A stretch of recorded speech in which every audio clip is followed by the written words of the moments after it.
Diamonds विश्व में सबसे पहले भारत में पाए गए, जिसके कई साक्ष्य 4th सेंचुरी की ट्रेड में मिलते हैं। माना जाता है कि भारत से डायमंड्स की खरीद फरोख्त सिल्क रूट के माध्यम से बाकी के देशों में होती थी, लेकिन अब तक कोई ऐसे हीरे का टुकड़ा नहीं मिला था जिसे देखकर लोग बस देखते ही रह जाए। वक्त बीतने के साथ हीरा बेशकीमती स्टोन के तौर पर अपनी जगह बना चुका था। 13th सेंचुरी में जहां पूरी दुनिया में एक भी हीरे की खान नहीं थी, तभी भारत में एक ऐसे हीरे की खोज हुई जिसकी चमक के आगे बड़े बड़े राजाओं की आंखें चौंधी आ गई थी। ये हीरा बेहद ही अनोखा था। तब कहां किसी को पता था कि ये हीरा आने वाले दिनों में इतना यूनिक और बेशकीमती होगा कि जो भी इसे देखेगा बस देखता ही रह जाएगा। जैसे जैसे इसकी पॉपुलैरिटी बढ़ती गई, वैसे ही उस समय के राजाओं में इसे हासिल करने की होड़ बढ़ गई। आज की कहानी है कोहिनूर की। भारत की कोख से निकला वो हीरा जो आज ब्रिटेन की धरोहर बना हुआ है। ऐसा नहीं है कि कभी भारत की शान में 4 चांद लगाने वाला कोहिनूर रातों रात ब्रिटेन चला गया या फिर उन्होंने इसे किसी युद्ध में छीन लिया। कोहिनूर की कहानी बहुत लंबी है।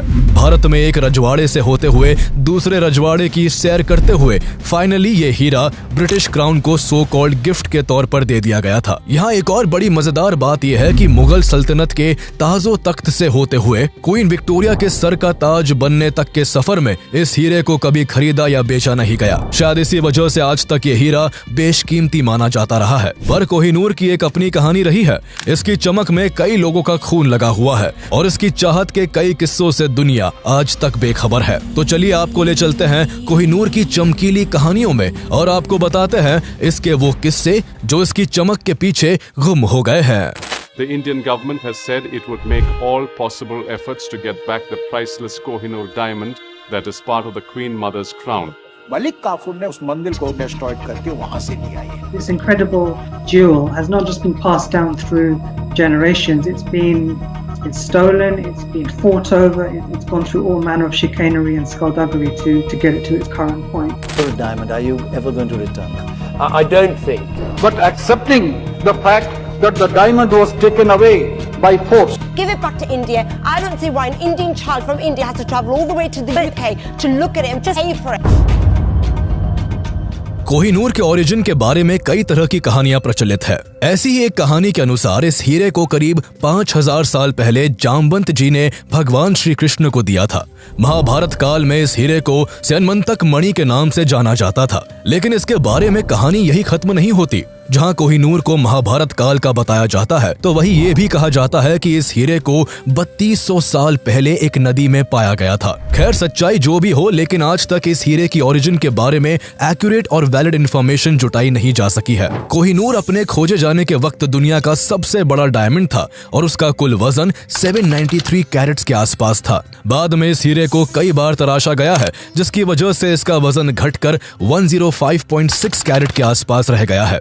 हालांकि कई बार तराशे जाने के बावजूद कोहिनूर अब भी दुनिया के सबसे बड़े तराशे हुए हीरों में से एक बना हुआ है। कई दावों के हिसाब से कोहिनूर की कहानी 13th सेंचुरी में शुरू होती है, जब आज के आंध्र प्रदेश में काकतीय डायनेस्टी का राज था। उन्हीं दिनों वहां के गोलकोंडा में कोयले की खदानें थी, जिनकी खुदाई की जा रही थी। यही के कोल्लूर माइंस में कोहिनूर की खोज हुई। कोहिनूर के खोजे जाने के वक्त भारत में राजा महाराजाओं का दौर हुआ करता था, इसलिए जब भी कोई बेशकीमती चीज खोजी जाती उसे राजा के पास पहुंचा दिया जाता था। इसी तरह कोहिनूर के मिलते ही उसे काकतीय डायनेस्टी के राजा के पास पहुंचा दिया गया।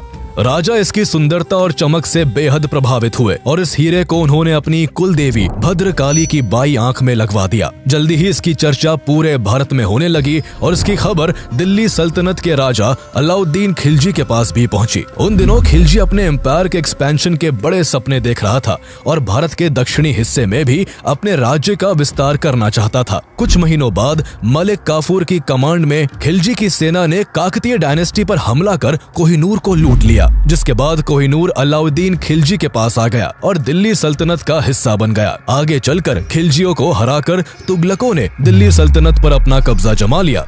तब तक कोहिनूर इतना पॉपुलर हो गया था कि जब भी कोई राजा दूसरे को हराता, वो हारने वाले राजा से कोहिनूर ले लेता। इसी तरह कोहिनूर भी खिलजियों से होकर तुगलकों के पास चला गया। तुगलकों के पास पहुंचने के बाद कोहिनूर फिरोज शाह तुगलक के पास आ पहुंचा। आगे चलकर तुगलकों से होते हुए कोहिनूर मालवा के राजा होशंग शाह के हाथों में आ गया। मालवा का राजा बनने के बाद होशंग शाह अपने पड़ोसी राज्य ग्वालियर को जीतना चाहता था। उस समय ग्वालियर पर तोमर राजा डोंगरेंद्र सिंह शासन कर रहे थे। होशंग शाह ने मौका पाते ही ग्वालियर पर अटैक कर दिया, लेकिन वो डोंगरेंद्र सिंह से बुरी तरह हार गया। अपनी जान बचाने के लिए होशंग शाह ने कोहिनूर समेत अपनी सारी संपत्ति डोंगरेंद्र सिंह को सौंप दी। इस घटना का जिक्र बाबर नामा में भी मिलता है, जो इस हीरे का फर्स्ट डॉक्यूमेंटेड प्रूफ भी है। डोंगरेंद्र सिंह से होते हुए ये हीरा अंतिम तोमर शासक राजा विक्रमादित्य के पास पहुंच गया। उस समय तक दिल्ली सल्तनत की सत्ता इब्राहिम लोधी के हाथों में आ गई थी। इब्राहिम लोधी ने भी कोहिनूर के बड़े चर्चे सुन रखे थे, इसलिए उसने अपने साम्राज्य का विस्तार करने और इस हीरे को पाने के लिए ग्वालियर पर अटैक कर दिया। इस युद्ध में राजा विक्रमादित्य की हार हुई। हार के बाद राजा विक्रमादित्य को कोहिनूर समेत अपनी सारी संपत्ति इब्राहिम लोधी के आगरा किले में रखनी पड़ी। लेकिन इब्राहिम लोधी की जीत की ये खुशी ज्यादा दिनों तक टिक नहीं पाई और केवल 1 साल बाद ही उसे अपनी सत्ता और कोहिनूर दोनों को बाबर के हाथों गंवाना पड़ा। दरअसल उस दौरान बाबर दिल्ली पर राज करने के सपने संजोए 1519 से ही भारत पर कई बार आक्रमण कर चुका था, लेकिन उसे हर बार यहाँ से हार कर लौटना पड़ता था। 1526 में बाबर ने एक बार फिर से भारत पर आक्रमण किया। इस बार उसकी लड़ाई इब्राहिम लोधी के साथ पानीपत में हुई। कई दिनों तक चले इस घमासान युद्ध में इब्राहिम लोधी मारे गए। इस तरह कोहिनूर बाबर के कब्जे में आ गया। बाबर ने कोहिनूर से प्रभावित होकर अपनी ऑटोबायोग्राफी बाबर नामा में इसकी खूब चर्चा की। उसने कोहिनूर की तारीफ करते हुए लिखा कि ये हीरा इतना बेशकीमती है कि इसकी कीमत से पूरी दुनिया को एक दिन का खाना खिलाया जा सकता है। हालांकि बाबर ने बाबर नामा में इस हीरे का नाम कहीं भी कोहिनूर मेंशन नहीं किया था, जिससे ये साफ होता है कि इस हीरे का नाम उस समय तक कोहिनूर नहीं था। बाबर के बाद हुमायूं मुगल डायनेस्टी का अगला राजा बना और सत्ता के साथ कोहिनूर भी उसके पास आ गया। सत्ता मिलने के कुछ साल बाद ही हुमायूं का एम्पायर बिखरने लगा।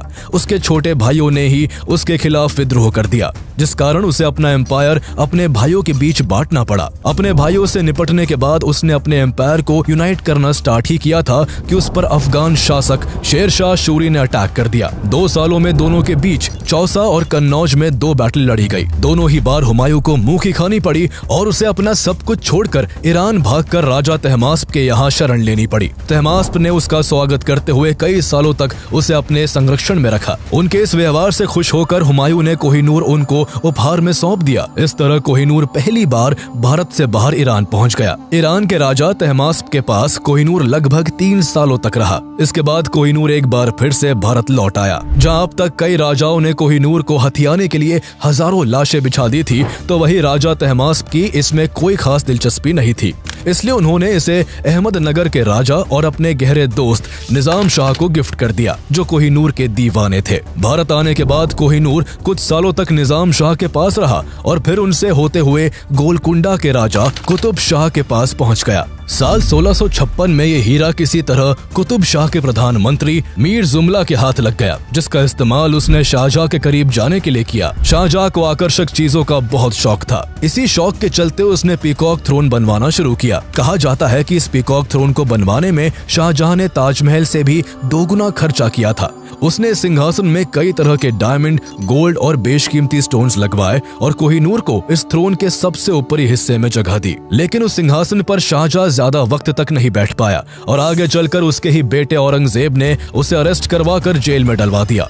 औरंगजेब ने अपने पिता की सत्ता हथियाने के साथ साथ कोहिनूर को भी हड़प लिया। औरंगजेब कोहिनूर को देखने के बाद इससे बहुत आकर्षित हुआ और उसने इसे और भी अट्रैक्टिव बनाने के लिए एक मशहूर जौहरी को इसे तराशने का काम सौंप दिया। लेकिन तराशने के दौरान कोहिनूर का काफी हिस्सा टूट गया, जिससे ये 793 कैरेट की जगह महज 186 कैरेट का रह गया। औरंगजेब को जब इसकी खबर लगी तो वो बहुत गुस्सा हुआ और उसने उस जौहरी पर भारी भरकम जुर्माना लगाकर इसे अपने खजाने में रखवा दिया। जहां कोहिनूर अपनी चमक के लिए मशहूर था, तो वही इसके बारे में ये भी कहा जाता है कि इस हीरे को जिसने भी अपने पास रखा, उसने शुरुआत में हर जगह जीत का परचम लहराया, लेकिन बीतते समय के साथ ये हीरा ही उसकी बर्बादी का कारण बना। आने वाले सालों में लोगों ने इसे सच होते हुए भी देखा। खोजे जाने के बाद से ये हीरा जिस भी राजा के पास गया, उसका एम्पायर बहुत तेजी के साथ बिखर कर बर्बाद हो गया। मुगल बादशाह बाबर, हुमायूं और शाहजहां के पास कोहिनूर रहा था और उन्हें अपने शासन के अंत में सबसे बुरे दौर से गुजरना पड़ा। जबकि ये हीरा कभी भी मुगल सम्राट अकबर के पास नहीं रहा और वो मुगलों में सबसे लोकप्रिय शासक रहे। मुगलों के बिखरते साम्राज्य के बीच कोहिनूर इसी डायनेस्टी के राजा मोहम्मद शाह रंगीला के पास पहुंचा, जिन्हें बहादुर शाह रंगीला के नाम से भी जाना जाता था। मुगल इस दौरान कमजोर पड़ चुके थे। इसी का फायदा उठाते हुए ईरान के शासक नादिर शाह ने आक्रमण कर बहादुर शाह रंगीला के एम्पायर को तहस नहस कर दिया। उसने पूरी दिल्ली में भयंकर कत्लेआम मचाया। जो भी उसके रास्ते में आया वो अपनी जिंदगी से हाथ धो बैठा। चंद दिनों के अंदर ही नादिर शाह ने मुगलों की सारी संपत्ति लूट ली और शाहजहां द्वारा बनवाया गया पीकॉक थ्रोन भी अपने कब्जे में ले लिया। लेकिन अब तक उसे वो कोहिनूर नहीं मिला था जिसकी चमक के चर्चे उसने सुन रखे थे। दरअसल कोहिनूर उसके हाथ अभी तक इसलिए नहीं लगा था क्योंकि बहादुर शाह रंगीला उसे अपनी पगड़ी में छुपा कर रखता था। नादिर शाह को जब इस बात की खबर लगी तो उसने इसे हासिल करने के लिए बहादुर शाह से अपनी जीत की खुशी मनाने के लिए एक दूसरे की पगड़ी पहनने को कहा। बहादुर शाह जो पहले ही जंग हार चुके थे वो अब नादिर शाह की बात ना मानकर अपनी जिंदगी नहीं गंवाना चाहते थे, इसलिए उन्हें अपनी पगड़ी उतारने के लिए मजबूर होना पड़ा। जैसे ही बहादुर शाह ने अपनी पगड़ी निकाली, हीरा जमीन पर गिर पड़ा। जमीन पर गिरते ही उसकी रोशनी चारों तरफ फैल गई। इसे देखकर नादिर शाह अचंभे में पड़ गया और उसके मुंह से कोहिनूर शब्द निकल पड़ा, जिसका मतलब था माउंटेन ऑफ लाइट। तब से ही ये हीरा कोहिनूर के नाम से जाना जाने लगा।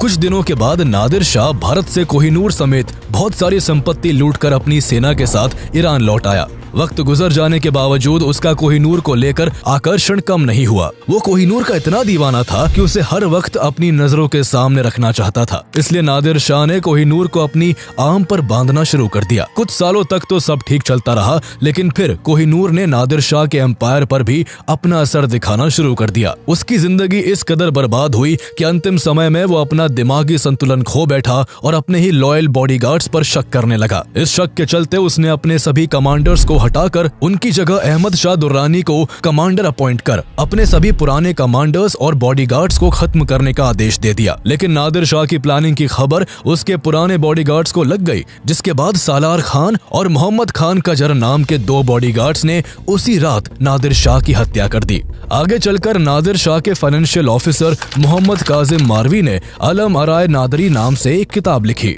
जिसमें इस हीरे का नाम कोहिनूर मेंशन किया गया था, जो इस हीरे का कोहिनूर नाम होने का फर्स्ट वैलिड सोर्स है। नादिर शाह की मौत के बाद उसके एम्पायर पर अहमद शाह दुर्रानी का कब्जा हो गया और वो कोहिनूर को ईरान से अफगानिस्तान ले गया। इस तरह कोहिनूर भारत से ईरान और फिर अफगानिस्तान पहुंच गया। इसके बाद अफगानिस्तान में ही अहमद शाह दुर्रानी के ही वंशज शाह शुजा दुर्रानी के पास कोहिनूर आ गया। बदलते वक्त के साथ राज सिंहासन बदल जाते, कोहिनूर पर मालिकाना हक रखने वाले राजा बदल जाते, लेकिन एक चीज जो नहीं बदलती थी तो वो थी कोहिनूर की चमक और उसको लेकर लोगों का आकर्षण। एक बार शाह शुजा की पत्नी वफा बेगम से किसी ने कोहिनूर की प्राइस प्रेडिक्शन करने का कहा। बेगम ने इसका जवाब देते हुए कहा कि अगर 4 ताकतवर पहलवानों से चारों दिशाओं में एक एक पत्थर फेंकवाया जाए और एक पत्थर आकाश की ओर उछाल दिया जाए, इसके बाद 5 पत्थरों ने जितना डिस्टेंस तय किया उस डिस्टेंस को अगर गोल्ड से भर दिया जाए तो भी उस पूरे सोने की कीमत कोहिनूर जितनी नहीं हो सकती। बेगम की इस बात से कल्पना की जा सकती है कि आखिर कोहिनूर क्यों इतना प्राइसलेस और पॉपुलर था। सत्ता और कोहिनूर को पाने के बाद शुरू में शाह शुजा दुर्रानी के शासन काल में सब ठीक चल रहा था। उसने आसपास के कई क्षेत्रों को जीतकर अपनी शक्ति बढ़ा ली थी, लेकिन एकाएक उसके परिवार में फूट पड़ गई और उसके भाइयों ने ही उसके खिलाफ विद्रोह करके उसे गद्दी से उतार फेंका। शाह शुजा दुर्रानी को अपनी पत्नी के साथ अफगानिस्तान से भागकर लाहौर आना पड़ा, जहां राजा रणजीत सिंह ने उन्हें शरण दी। महाराजा रणजीत सिंह ने न केवल उसे लाहौर में रहने की इजाजत दी, बल्कि उसे फिर से अपनी सत्ता हासिल करने के लिए मोटिवेट भी किया।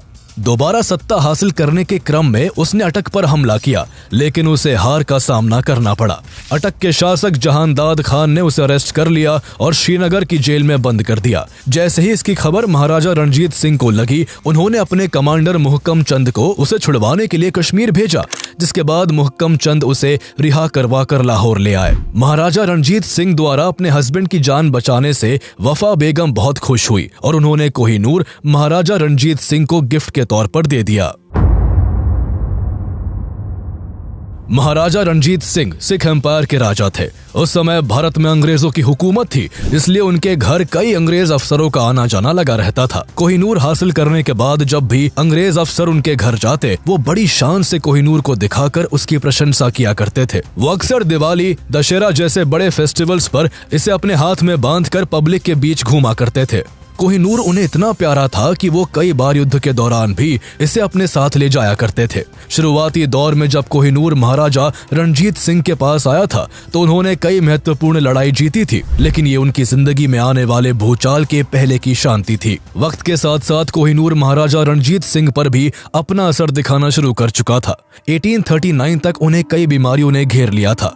एक समय पर शेर पंजाब कहलाने वाले महाराजा की हालत इतनी खराब हो गई थी कि वो खुद से अपने बिस्तर से उठ पाने के काबिल नहीं बचे थे। अपनी जिंदगी के आखिरी दिनों को करीब देख महाराजा रणजीत सिंह काफी दान पुण्य करने लगे थे। उन्होंने अपने पास रखी कई कीमती चीजों को मंदिरों और गुरुद्वारों को दान कर दिया था। उनकी दिली ख्वाहिश थी कि उनके पास बचा कोहिनूर भी किसी टेम्पल को दान में दे दिया जाए, लेकिन उनके मंत्री इसके लिए नहीं माने, जिस कारण कोहिनूर मंदिर को दान नहीं हो सका। इस ख्वाहिश के पूरा हुए बिना ही 27 जून 1839 को महाराजा रणजीत सिंह की मृत्यु हो गई। कोहिनूर को मंदिर में दान करने की खबर को कई ब्रिटिश न्यूज़पेपर्स ने डिटेल में छापा। इस खबर ने महारानी विक्टोरिया का भी ध्यान खींचा, जिसके बाद महारानी विक्टोरिया ने अपने अधिकारियों से कोहिनूर पर नजर बनाए रखने को कहा।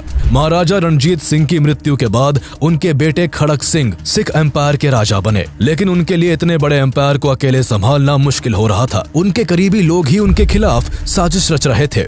राजा बनने के कुछ ही महीनों बाद खड़क सिंह को जहर देकर मार दिया गया। सिख एम्पायर की यूनिटी में दरार पड़ चुकी थी। लोग एक दूसरे के खून के प्यासे बन चुके थे। करीब 4 सालों तक ऐसा ही चलता रहा। इस बीच महाराजा रणजीत सिंह के कई पुत्र राजा बने, लेकिन उन सभी को मौत की नींद सुला दिया गया। अब सिख एम्पायर की सत्ता को संभालने वाले केवल उनके सबसे छोटे बेटे दलीप सिंह ही बचे थे, जो केवल 5 साल के थे। इतनी छोटी उम्र के बावजूद सिख एम्पायर को बिखरने से बचाने के लिए उन्हें राजा बनाया गया। हालांकि दलीप सिंह केवल नाम मात्र के राजा थे। असल में सिख साम्राज्य की बागडोर उनकी मां जिंद कौर के हाथों में थी। अनुभवहीन राजा और बढ़ती साजिशों को देखते हुए ब्रिटिशर्स को सिख एम्पायर हड़पने का अच्छा मौका हाथ लगा और उन्होंने 1845 में पंजाब पर अटैक कर दिया। सिखों के लिए अंग्रेजी सेना का सामना करना मुश्किल हो गया और कुछ ही दिनों के भीतर अंग्रेज युद्ध जीत गए।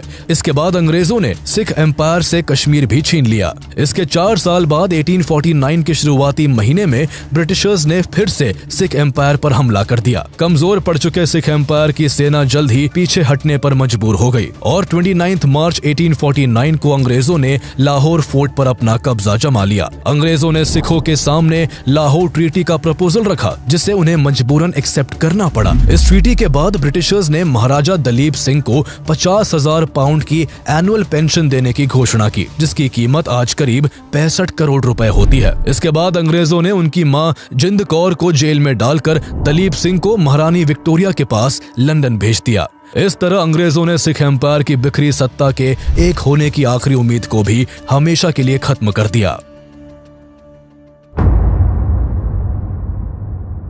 सिख एम्पायर को हड़पने के बाद governor general Lord Dalhousie Kohinoor को लेने खुद लाहौर फोर्ट आए थे। यहाँ से कोहिनूर को हासिल करने के बाद उन्होंने इसे 6 अप्रैल 1850 को एक शिप से महारानी विक्टोरिया के पास ब्रिटेन भेज दिया। कोहिनूर को ब्रिटेन ले जाने वाली शिप को रास्ते में कई मुश्किलों का सामना करना पड़ा था। जब शिप बीच समुद्र में था, उसी समय एक तेज तूफान के कारण जहाज एकदम डूबने के करीब पहुंच गया था। किसी तरह करीब 3 महीने बाद शिप 29 जून 1850 को ब्रिटेन पहुंचा। इसे इतना सीक्रेटली ब्रिटेन भेजा गया था कि शिप पर सवार एक भी इंसान को इस पर कोहिनूर के होने की खबर तक नहीं थी। इसके बाद कोहिनूर को महारानी विक्टोरिया के पास पहुंचा दिया गया। बाद में जब इसकी खबर पब्लिक को लगी तो लोग इसे देखने के लिए उत्साहित होने लगे। लोगों की भारी डिमांड के बाद इसे 3 साल बाद पब्लिक को दिखाने के लिए लंदन के क्रिस्टल पैलेस में रखा गया। इसे देखने के लिए लंदन में भारी भीड़ उमड़ पड़ी। कहा तो यहाँ तक गया कि लंदन में इससे पहले इतनी भीड़ कभी नहीं देखी गई थी। लेकिन जब वहाँ की जनता ने कोहिनूर को देखा तो उन्हें ये बिल्कुल भी पसंद नहीं आया। जैसे ही लोगों के रिएक्शन की खबर महारानी विक्टोरिया के पास पहुंची तो उन्हें काफी बुरा लगा। उन्होंने कोहिनूर को और ज्यादा अट्रैक्टिव बनाने के लिए इसे यूरोपियन स्टाइल में तराशने के आदेश दिए। वो चाहती थी कि इसे ऐसी शेप दी जाए कि इसे उनके ताज में आसानी से फिट किया जा सके। करीब 38 दिनों के बाद इसे तराश कर महारानी विक्टोरिया के ताज में लगा दिया गया। फिर से तराशने के बाद ये हीरा करीब 105 कैरेट के आसपास ही रह गया था। कोहिनूर को अपने ताज में लगवाने के बाद महारानी विक्टोरिया ने इसे अपनी अंतिम सांस तक पहना। उनकी मौत के बाद भी इसे किसी भी राजा के बजाय केवल महारानियों को ही पहनाया गया। जिस तरह का बिलीफ इसको लेकर क्रिएट हुआ था उसको कहीं ना कहीं अंग्रेज भी मानते थे। बिलीफ के हिसाब से कोहिनूर को जो भी आदमी अपने पास रखता उसका नुकसान ही होता, लेकिन कोहिनूर के कर्ज का किसी औरत पर कोई प्रभाव नहीं होता। इसलिए पीढ़ी दर पीढ़ी इसे ब्रिटेन की महारानियों ने इस्तेमाल किया और बाद में ये ब्रिटेन की धरोहर बनकर रह गया। लंबे समय से ब्रिटिश राजघराने में रानियों की शोभा बढ़ाते हुए ये कोहिनूर अब भारत की पहुंच से काफी दूर चला गया था। पर फिर 1947 में जब भारत आजाद हुआ तब भारत समेत कई अन्य देश भी कोहिनूर पर अपना क्लेम जताते हुए ब्रिटेन से इसकी डिमांड करने लगे। कोहिनूर अलग अलग समय पर कई कंट्रीज के अलग अलग राजाओं के पास रहा था, इसलिए ऐसे सभी देशों का मानना था कि कोहिनूर पर उनका हक है। कई कंट्रीज द्वारा क्लेम आने के बाद ब्रिटेन ने कोहिनूर को इनमें से किसी को भी देने से इनकार कर दिया। अब तक कोहिनूर पर इंडिया, पाकिस्तान, अफगानिस्तान और ईरान अपना क्लेम कर चुके हैं। भारत सरकार इसे ब्रिटेन से इंडिया भेजने की कई बार रिक्वेस्ट कर चुकी है, लेकिन ब्रिटेन हर बार इसे लौटाने में आनाकानी करता रहा है। भारत ने आजादी के तुरंत बाद 1947 और 1953 में इस पर अपना क्लेम किया था, लेकिन ब्रिटिश गवर्नमेंट ने इसे नॉन नेगोशिएबल बताकर भारत को सौंपने से साफ इनकार कर दिया था। लेकिन फिर भी इंडियन गवर्नमेंट ने इसे पाने की आस नहीं छोड़ी और साल 2000 में भारत के कई एमपीज ने एक साइन डॉक्यूमेंट